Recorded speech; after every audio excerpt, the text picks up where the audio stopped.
Olha o que está escrito aqui em Jó capítulo 1, versículo 8. E o Senhor disse a Satanás: Você reparou no meu servo Jó? Não há ninguém como ele na terra, ele é um homem íntegro e reto, que teme a Deus e se desvia do mal.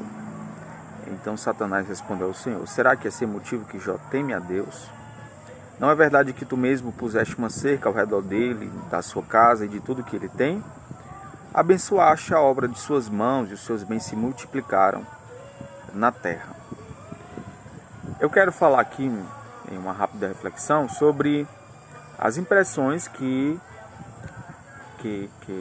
os personagens da história de Jó tinham sobre ele. O próprio Jó tinha uma impressão sobre sua vida espiritual. Deus tinha uma. Deus disse que Jó era íntegro e reto, temente a Deus e que se desviava do mal. O diabo pensava que Jó era interesseiro, que Jó só estava como estava porque Deus tinha dado tudo a ele, que tinha multiplicado os seus bens. E os amigos de Jó, que pensavam ser ele um tagarela, um desviado, um homem delinquente, um indelinquente. Eu quero falar sobre a perspectiva das pessoas, a perspectiva de nós mesmos acerca da nossa relação com Deus e a perspectiva do próprio Deus. Nem sempre quando uma pessoa está sofrendo significa que ela está de mal com Deus ou que ela esteja desviada ou afastada. E também nem sempre a pessoa que está bem com Deus vai estar bem com as pessoas. Isso não são sinônimos. Às vezes essa pessoa está bem com todos, tem uma vida ética, tem uma vida bem aceitável diante da sociedade, diante do mundo religioso, e está de mal com Deus, está muito mal com Deus. Como no caso do fariseu de Lucas capítulo 7, Jesus preferiu a mulher pecadora do que o fariseu. Então, Deus ele não avalia apenas o meu exterior, a minha ética, o meu comportamento externo, por mais que isso seja importante. Quando Deus me avalia, Ele me avalia por inteiro. O diabo não conhece o meu coração, nem conhece as minhas intenções. Ele só conhece o que Deus é capaz de me dar e de me prover. Ele só conhece o meu exterior. As pessoas também não conhecem o interior do meu coração, nem do seu coração.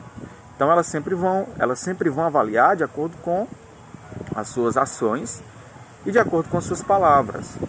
Então é possível estar de bem com todos e não ser fiel a Deus, como também é possível estar bem com todos e ser fiel a Deus. Isso é uma questão muito pessoal. E por último, a impressão de Jó que ele tinha sobre si mesmo. Jó se sentia injustiçado, Jó questionava a sua situação por não entender os propósitos de Deus. Mas ele bem expressou: eu sei que o meu Deus tudo pode e que nenhum de seus planos podem ser revogados, que nenhum de seus planos podem ser impedidos.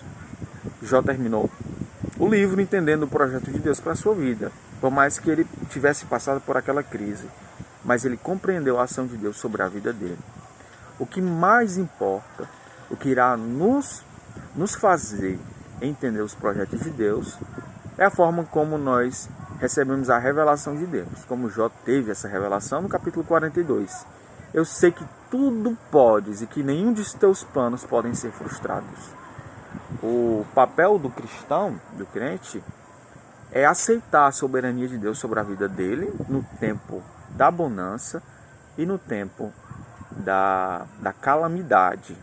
É difícil, mas o cristão verdadeiro ele sempre irá passar por isso confiando, com fé, e o diabo será envergonhado na vida dele, como foi no caso de Jó.